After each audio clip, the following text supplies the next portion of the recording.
Noites. Benvidos a Escépticos no Paz Compostela, a nosa cita mensual coas badaladas da berenguela, como debe de ser, a nosa cita mensual de charlas sobre ciencia e escepticismo. Escépticos no Paz, pois, está organizado por un grupo de compañeiros que traemos cada mes temas que cuidamos que son interesantes. Contamos coa colaboración, obviamente, do Airas Nunes, tamén con ARP, Sociedade de Balance do Pensamento Crítico, e máis Círculo Escéptico, e tamén con divulgación, que é a Asociación Galega de Comunicación de Cultura Científica e Tecnolóxica.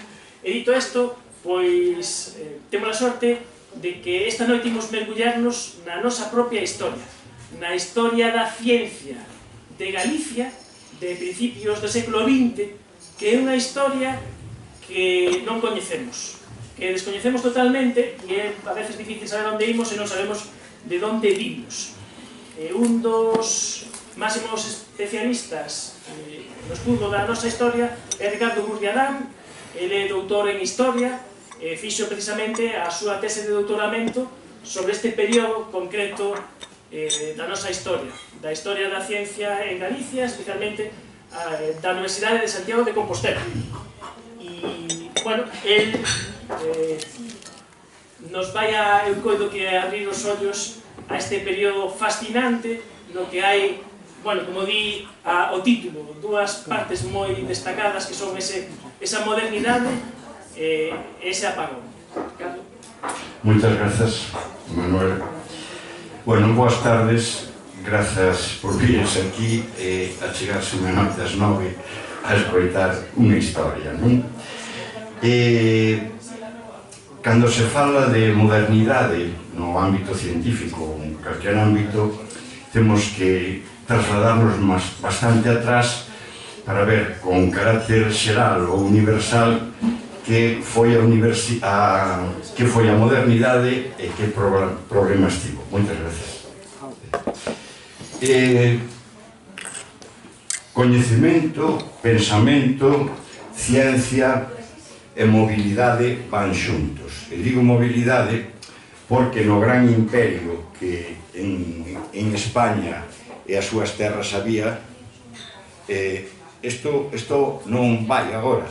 Sí, vai, ou baixou moito volumen. Vale. Non é que son sensible de orella.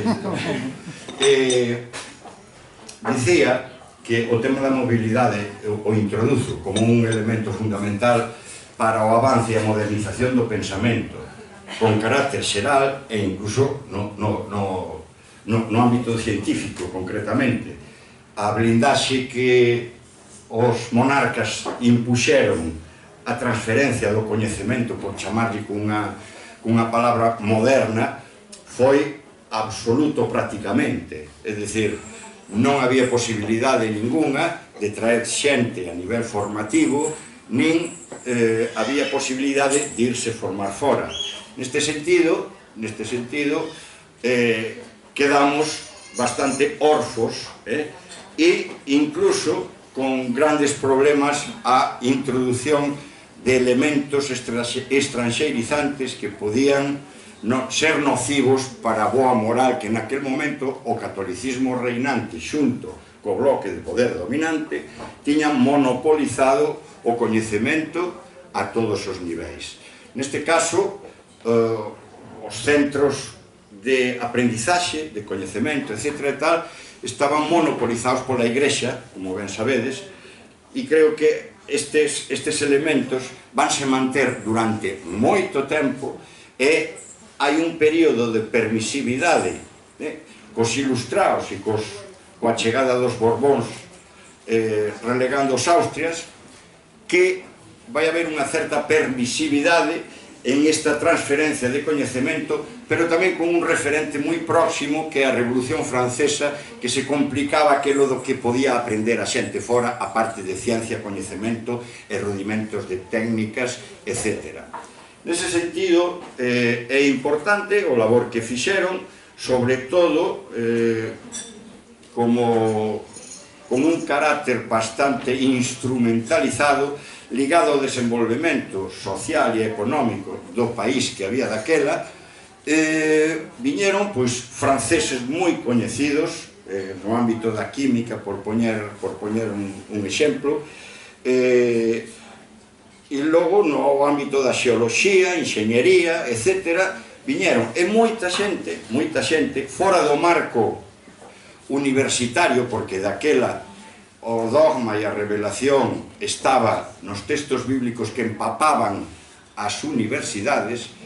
Os propios Borbóns, Campomanes e algúns máis, trataron de fuxir dos elementos universitarios conformados ata aquela e crear centros propios totalmente liberados de, digamos, docencia universitaria ata aquel momento. É bastante revelador que, independentemente desta blindaxe e do que supuxo naquel momento, quería ler unha frase de un coñecido noso, aquí, un paisano, Padre Feixóo, que na altura do 18 decía que mientras en el extranjero progresa la física, la anatomía, la botánica, la geografía, la historia natural, nosotros nos quebramos la cabeza y hundimos con gritos las aulas sobre si el ente es unívoco o análogo, sobre si trascienden o sobre si la relación se distingue del fundamento. Isto dice o Padre Feixóo, que é bastante sintomático do que estaba a pasar naquel momento. Incluso, cando esta xente que tratou de ubicar novas instalacións, estou me referindo ás reais fábricas que estaban ligadas ás reais escolas formativas, onde ali se aprendía xa sin ese encorsetamento tan ligado á revelación divina que había nas universidades con carácter xeral, sobre todo nas facultades de teoloxía e dereito, que dominaban a todas e impregnaban a todo o coñecemento de outras áreas colaterais. Cando se empezan a crear estas escolas de tipo práctico sobre todo, onde incluso vanse formar algúns profesores da universidade, e cando empeza un ciclo finais do 19 de certa secularización, creando colexios prácticos, creando, bueno, aquí en Galicia hubo algunhas iniciativas, aparte das escolas, das sociedades de amigos do país, que, por certo, noutras latitudes, como no País Vasco, en Vergara, os irmáns Xelúllar foron a formarse en xeoloxía aos países nórdicos e a Centro Europa, fundamentalmente a Alemanha, e logo crearon entidades moi importantes relativas á extracción de metais valiosos en México.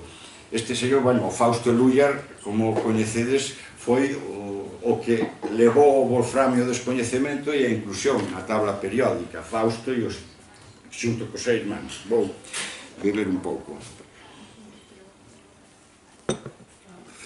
Pois un destes, un catedrático moi coñecido de aquí, que formouse en este tipo de escolas antes de asentarse á universidade propiamente, é José Rodríguez González, un matemático do Bermés, que supoño que a maioría dos que estades aquí o coñecedes, que xunto con Biot e con Aragó fixo medicións do arco do meridiano terrestre, un matemático de envergadura.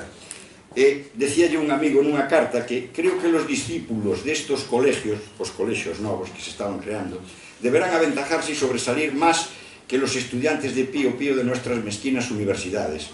Aquellos esparcirán insensiblemente en la nación una masa de luces y conocimientos sobre las ciencias naturales y sus sutilísimas aplicaciones de que non son capaces estos. Isto aconteceu no 19, inda que o proceso de secularización das universidades non se empezou a dar hasta o Plan Pidal primeiro e a Lei Moyano despois, en 1857, non vos creades que o tema que o que acontecía anteriormente co monopolio do poder do bloque dominante, eso permaneceu. Por exemplo, hai casos, eu coñezo un profesor de educación física do Instituto de Santiago que por dar un texto para axudar como ferramenta do coñecemento, un texto de fisioloxía, pois foi excomulgado por Martín de Herrera, o cardenal aquí que había daquela.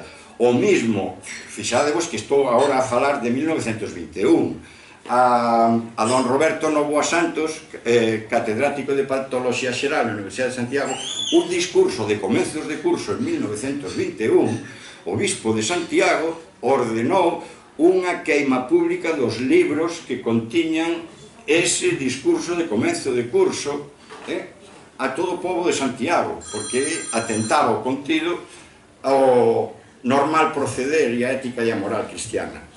En esas coordenadas se move a Universidade de Santiago no século XIX ata ben entrado o século XX, como podedes observar. Eso non quita que, fora do marco da revelación divina, do dogma frente á razón, é dicir, a escolástica, os aforismos, o pensamento hipocrático a hora de determinar ou diagnosticar enfermedades no ámbito biomédico, a negación ou a fronteira a poñer o coñecemento que nos rodeaba naquel momento, os avances científico-técnicos blindados completamente, había algunhas pequenas experiencias. Eu creo que a modernidade que logo chegou no século XX, que eu centro aproximadamente o comezo da década dos 30, con unha serie de circunstancias que se deron, hai unha fundamental, que foi a fronte laicista que parte do krausismo e do institucionismo, que crean unha serie de entidades que transversalmente van empapando unha serie de saberes, coñecementos, sociedades, cátedras fronte a España ultramontana que non concebía a ciencia máis alá dos textos bíblicos.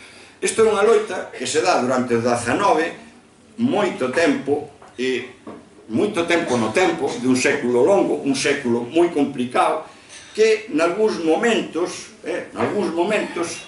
pode verse algo de horizonte, e hai algunhas persoas aquí na Universidade de Santiago, sobre todo do ámbito próximo ao institucionismo, que digo que imos ver agora, que, de algún xeito, ofrecen unha visión diferente do ensino, onde se defende a liberdade de cátedra, e, bueno, é curioso. Así que, hai unhas concomitancias bastante próximas. É dicir, aquí en 1875 o rector Casares manda ao cárcere a 2 profesores, a González de Linares, fundamentalmente, que era o máis darwinista que había en Santiago naquel momento, por contravir un decreto do ministro Orobio por ir contra o dogma, a monarquía e o catolicismo. Catolicismo, monarquía e... faltame o outro, que agora non me ven, pero xa me virá. Ben, en ese momento, en 1935, estes 2 profesores son expulsados e créase naquel momento a Institución Libre de Enseñanza cos krausistas como un centro de experimentación de ensino onde acubillan a todos os profesores da segunda cuestión universitaria. Se dera unha durante o período de Isabel II, antes do sexenio revolucionario desde 1868, e aquí en Santiago hai ese caso que logo, co paso do tempo na Guerra Civil, expúlsase da universidade a un dos científicos con máis proxección e probablemente que hubiera ido para a figura como a Isidro Parga Pondal, por envexas e por outra serie de problemas como foi a sublevación facciosa de 1936, con bastante tempo de diferencia, pero unha cousa bastante semellante. Hai que poñerse aquí na... Isto non me vai... aquí, hai que apuntar aquí. A ver, o técnico aquí. A ver...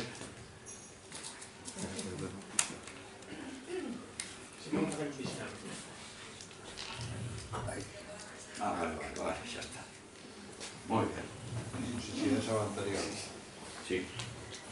Bueno, a práctica docente na Universidade de Santiago no século XIX, como decía, hai unha fidalguía universitaria e unha endogamia grande. Son coñecidos, vou poñer dous ou tres exemplos, desde os Varela, os Martínez de la Riva, ou, é dicir, que hai familias que endogámicamente van sucedéndose as cátedras, non? Escolástica, como vos dixen, dogma fronte a razón, fuga de docentes e intelectuais, precisamente por esa blindaxe que non entraba nin o positivismo, nin as relacións de unhas áreas do coñecemento e das áreas e disciplinas científicas entre elas. Ausencia de escolas de investigación asentadas, resistencia a entrada positivo nas aulas por onde empecé, activismo docente, accións individualizadas, incorporación escasa da experimentación. Había as demostracións de cátedra, funcionaban. Estes profesores de Taboada, Rodríguez González e o reitor Viñas compraron bastante material en París a mitad de século, e o que se facía son as demostracións de cátedra fronte ao que é o ensino pegado ao laboratorio, a aprendizaxe pegada ao laboratorio. E sí que empezan os contactos cos círculos innovadores nos veraneos xunto, vamos, o que estaba comentando do institucionalismo. O institucionalismo, despois da cuestión segunda universitaria de 1875, nace como unha fronte civil difusa de intervención e con unha vocación transformadora da sociedade pivotando sobre o ensino.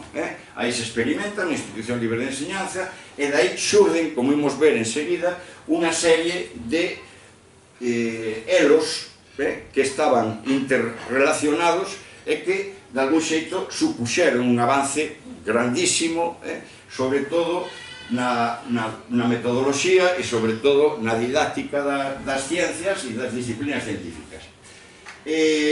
O pensamento científico forma parte da estrutura do coñecemento, era o seu ideal e ten un valor moral e social. Regenerar conciencias, a perfección do ser humano, que ten que ver co ideal de Krauss, e o compromiso real para crear unha sociedade máis xusta.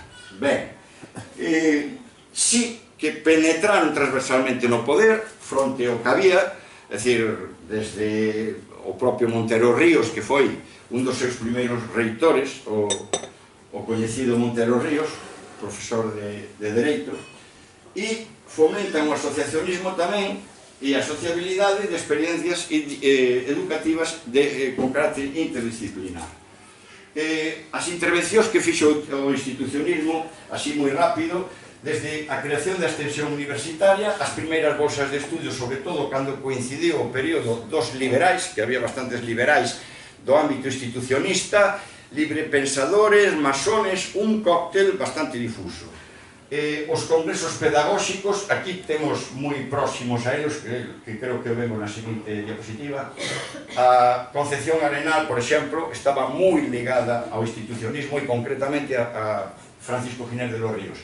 A Comisión de Reformas Sociais, a Institución Universitaria, e logo a Junta para a Ampliación de Estudios, que é unha das cousas que máis nos interesa, porque é a apertura ao coñecemento universal e a comunidade científica internacional que levou a máis de 2000 españois e bastantes deles galegos a formarse no estranxeiro. Entón, tiña unha metodoloxía moi acaída para que o funcionamento fose correcto.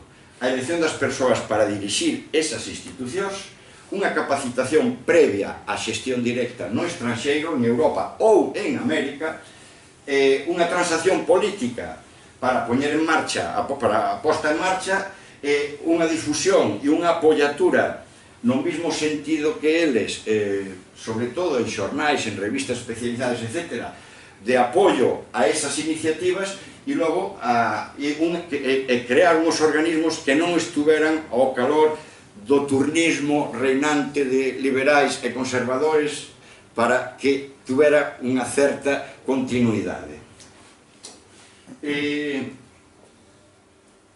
O 1900, por o influxo institucionista, créase por vez primeira un ministerio con carácter específico de educación.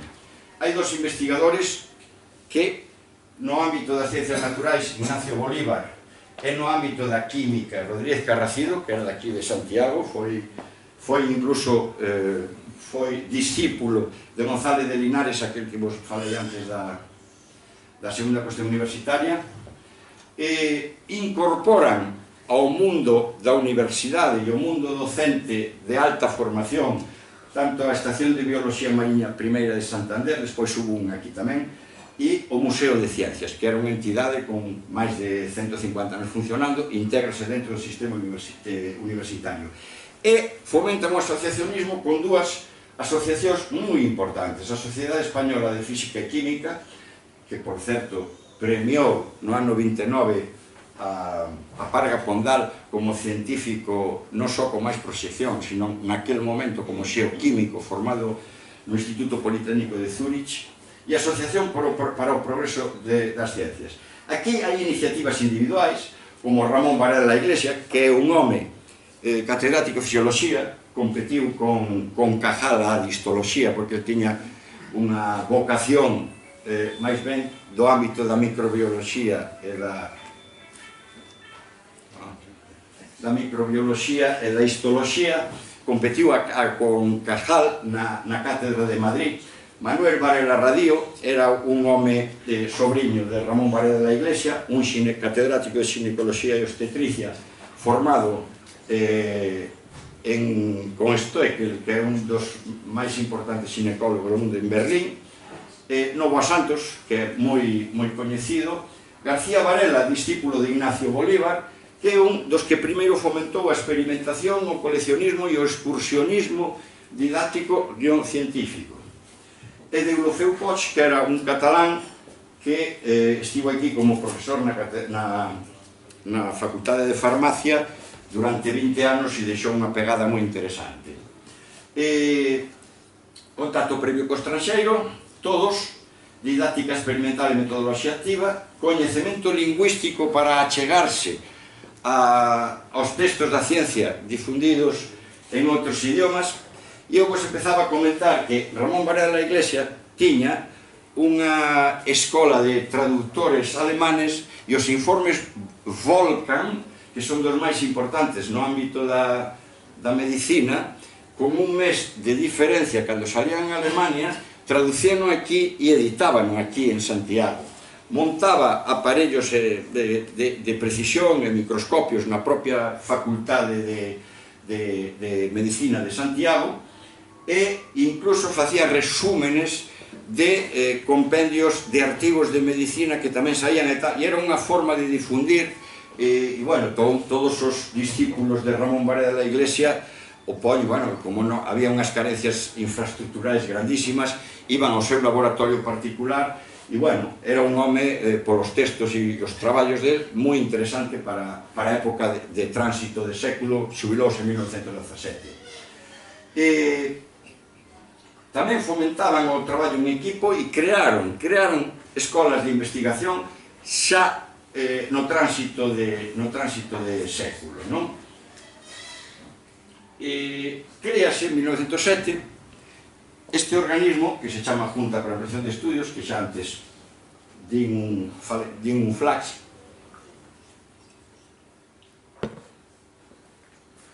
é unha institución que durou ata 1936, que de algún xeito era como unha rede formativa con lugares onde formarse previamente antes de tomar o camiño de Europa ou América.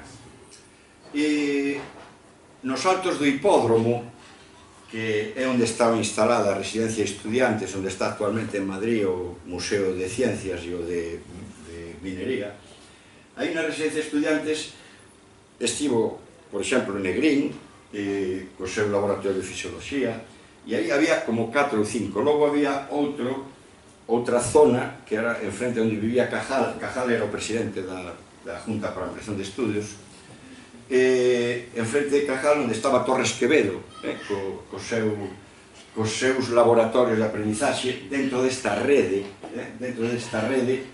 de apéndices formativos que había previamente. E logo, pois, normalmente os estudiosos que pasaban por eses centros previos e cos informes dos profesores que lle daban clase, despois de unha, como veredes aquí, despois de unha charla, de unha entrevista, é dicir, as universidades periféricas tiñan que ter unha especie de titor e recomendador, vamos de chamar, que era importante, o currículo académico, a memoria, proxectos, avais, e logo, unha entrevista, e había tamén un coñecemento lingüístico, era importante, depende onde fosen, claro, e na Universidade de Madrid era bastante máis fácil.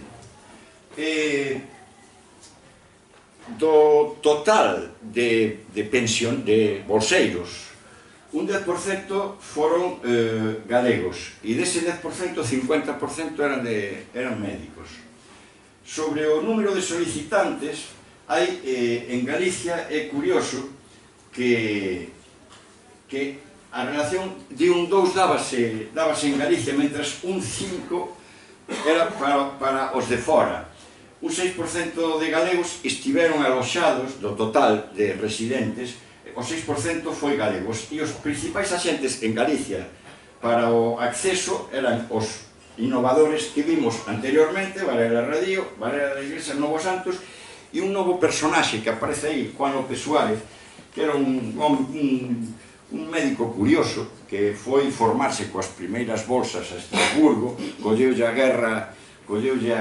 Primeira Guerra Mundial, despois continuou a súa investigación na Rockefeller, en Estados Unidos, pero foi un home que logo, co tempo, casouse coa irmá do que era o principal baluarte e xestor, Castillejo, e foi un home que para o desenvolvemento de Galicia tivo moita importancia. Da man del creouse unha comisión de estudos en Galicia para poder facer experimentacións a marxen das propias bolsas da JAE e outro tipo de apéndices en Galicia de certa entidade. Pero, estou me enrollando moito de la publicidade agora. Damos media hora. Si, no, teño aquí o reloxo, gracias. Son... Entón, entre 1920 e 1930 dáse unha inflexión cualitativa importante, que é a renovación do profesorado en dúas fases, e corresponde aos primeiros bolseiros que obteñen cátedras e que vai a dar un xeito coincidir coa creación da Facultade de Ciencias en decembro de 1922. Aquí temos a presencia de dous matemáticos de referencia, formado no Seminario Matemático de Rei Pastor, que é un catalán que de apelidos Orts Aracil, e outro catedrático que se chama Olegario Fernández Baños, que incluso pode ser un, digamos, antecedente ou vamos a chamar un antecedente claro dos estudios da econometría, porque de aquí saltou con unha bolsa, con unha licencia temporal para dedicarse a outra cosa ao Banco de España. É dicir, este Olegario Fernández Baños é un tío moi interesante, que despois tivo problemas despois da guerra, evidentemente. E logo aquí hai que citar, a parte da creación da Facultade de Ciencias, o patronato universitario e a autonomía universitaria. O da autonomía universitaria foi un arma de doble filo porque o caciquismo seguía imperando, é dicir, en Santiago, hasta a chegada de Cadarso, pódese dicir que hai un antes e un despois da Universidade Levítica á Universidade Aberta á Sociedade, con Cadarso. E neste sentido, a creación do patronato universitario, que tivo cosas moi boas, e logo estivo do patronato, do padroado foi presidente o propio Cadarso, e, bueno, o campus universitario que temos actualmente debaixo da Alameda é unha creación de ese padroado universitario, de unha cidade universitaria con colexios, etc. tal, evolucionado, pero aí foi un dos primeiros pasos por aproximarse o campus universitario daquela ao de Madrid e Barcelona, porque era o único campus que había. O asentamento científico da Universidade de Santiago entre 30 e o 34 débese, como xa algo deixando claramente exposto, a xestión do propio Rodríguez Cadarso, a chegada da Segunda República, co que supuxo en materia orzamentaria, a incorporación do novo profesorado, non xa os que viñeran na primeira andanada de profesorado, sino nunha segunda de profesorado entre 20 e 30 anos asentados xa aquí como catedráticos. E entón, a consolidación da Facultade de Ciencias tamén foi un punto moi importante. E entón, aquí houve unha mellora das condicións infraestructurais, unha apertura á sociedade, como dixen, unha consolidación de equipos de traballo, a incorporación da muller á investigación. Direi que no ano 34 había 8 docentes mulleres nas facultades experimentais. 8. Non volveu a haber 8 ata os anos 60. Produción científica propia, relacións coa comunidade científica internacional, máis do 50% do profesorado da Facultade de Ciencias tiña actividade formativa no estranxeiro no período que vai do 30 ao 36. Entre o 30 e o 36 hai unha revista que coñeceredes se sodes do ámbito da investigación, o Chemical Astra, que inclúe todos os artigos referidos ao ámbito da química ou da relación coa química. Esta revista é de 1904. Entre o 4 e o 30 saen 3 artigos da Universidade de Santiago. Entre o 30 e o 36 saen 75. A relación está meridianamente clara e o indicador tamén. Incorporación de catedráticos formados en Santiago e no estranxeiro con bolsas da JAE, e se establece un novo marco de relación docente-discente interesante. Imos ver unhas fotos e visualizar aquilo que vos estou dicindo. Por exemplo, nesta excursión a Coruña, quitando o bedel da facultade, un profesor... Isto non ten... Non ten. Este é o profesor Calvet, que chegou aquí con 26 anos de catedrático de Química Orgánica, e Martín Sauras con 32, chegou tamén, e quitamos os dous profesores e vemos que hai 8 mulleres, creo que hai 3, 5, 8 mulleres e hai 9 homes nunha excursión didáctica. Esta é a realidade da Facultade de Ciencias nos anos 30, unha vez consolidada, con catedráticos mozos e con esta en Pontevedra, igual Álvarez Urimendi, Martín Sauras e mozos e mozas. Esta, por exemplo, é unha foto moi curiosa tamén do cadro de persoal da Facultade de Ciencias, onde vemos a un mozo Parga Pondal, o Calvet que vimos antes, a Natividad Mejuto Larrauri, Concepción Carnero Valenzuela, 3 mulleres axudantes de clases prácticas, 2 auxiliares, outros 3 axudantes e 2 catedráticos nunha excursión docente. Esta é tamén unha excursión docente onde houve unha agrupación por xénero, polo que se ve na fotografía.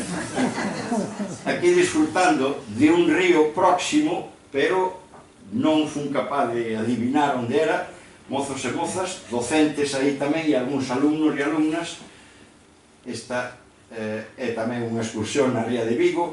Este é unha actividade social dun baile conxunto. Aquí está, por exemplo, Calvet, don Luis Iglesias, que era o catedrático de Ciencias Naturais, e aquí hai outro profesor que era Sobrino Buigas, que era tamén de Ciencias. Aquí máis profesorado xoven, as máis punteiras, é dicir, a de farmacia, que este é o profesor Charro, que tamén foi expedientado despois do golpe de Estado de 36, Calvet ca súa muller.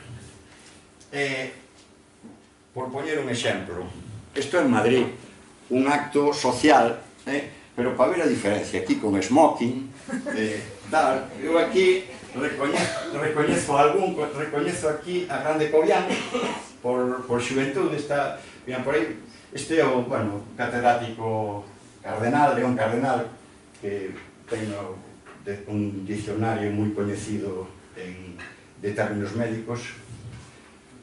Este é un fisiólogo tamén importante, este é un médico de Monforte, que ten un apelido catalán, o meu cirurxián de medicina interna, foi o primeiro director do Instituto do Cancro nos anos 20. Virame logo, non me si quere vir.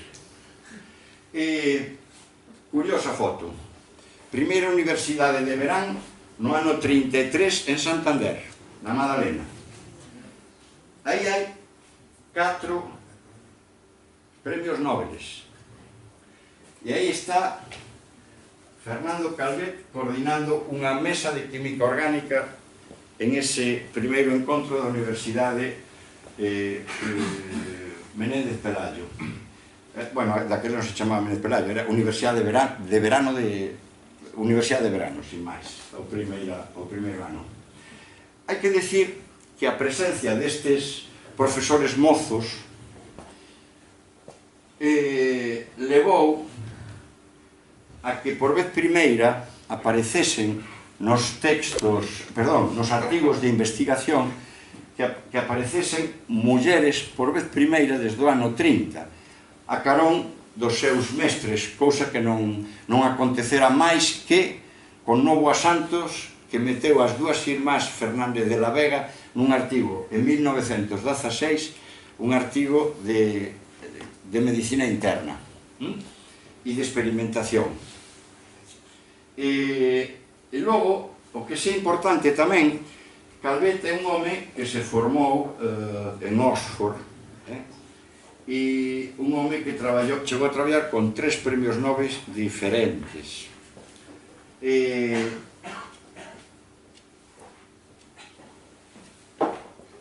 Calvet tivo alumnos facendo teses de doutoramento con premios Nobel en Alemania.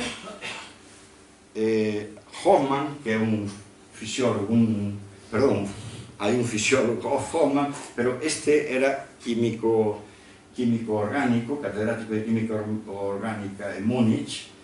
Hoffmann, que foi premio Nobel, creo que no 29 ou 30. Escribiu artigos con Calvet no boletín da Universidade de Santiago. Por vez primeira aparece un premio Nobel xa como tal nunha revista en Santiago.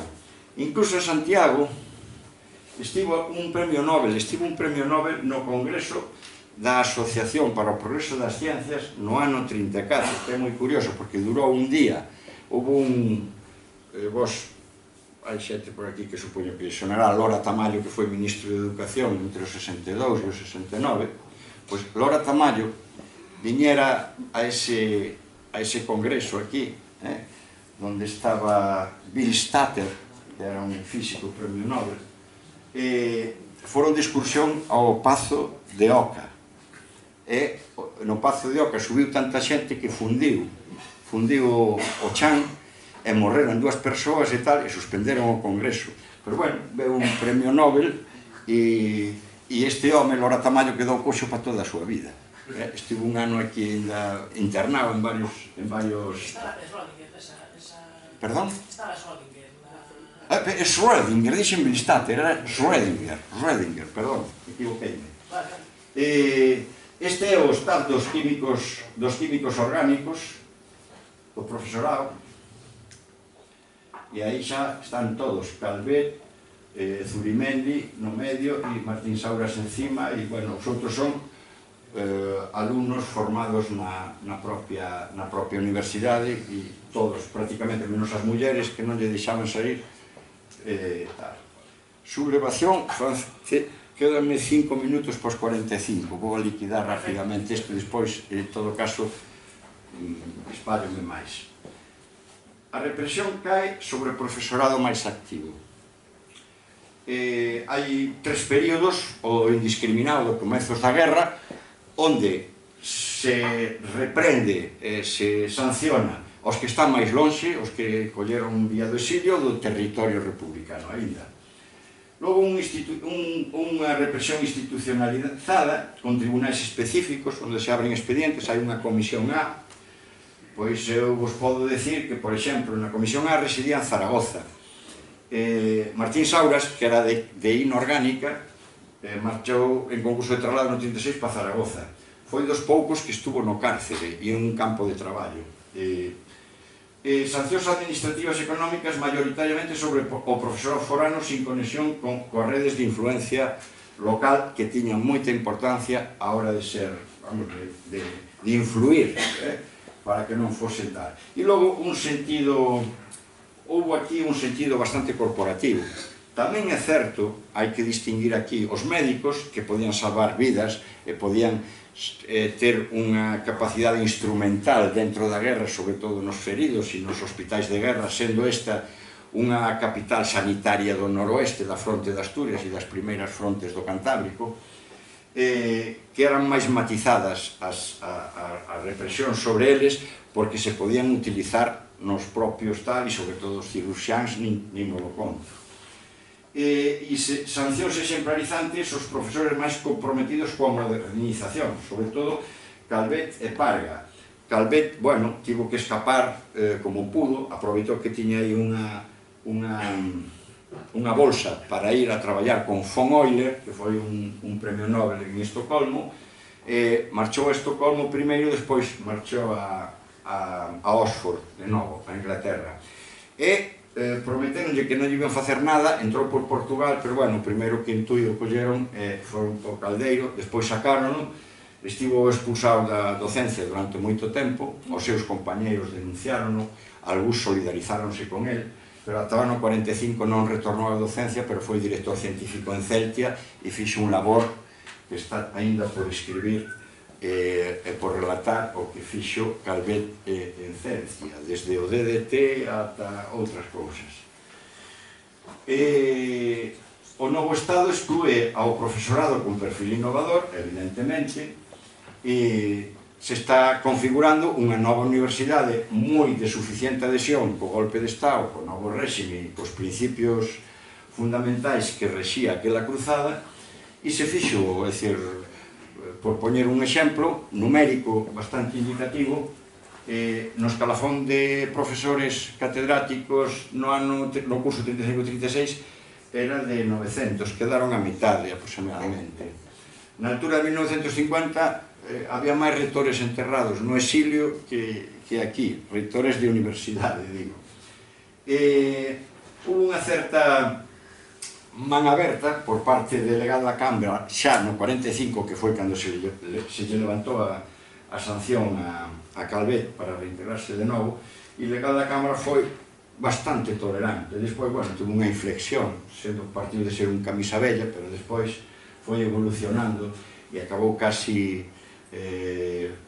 na democracia cristiá, por poñerlle unha receta. Non me dá tempo a máis, 45 no debate. Moitas gracias.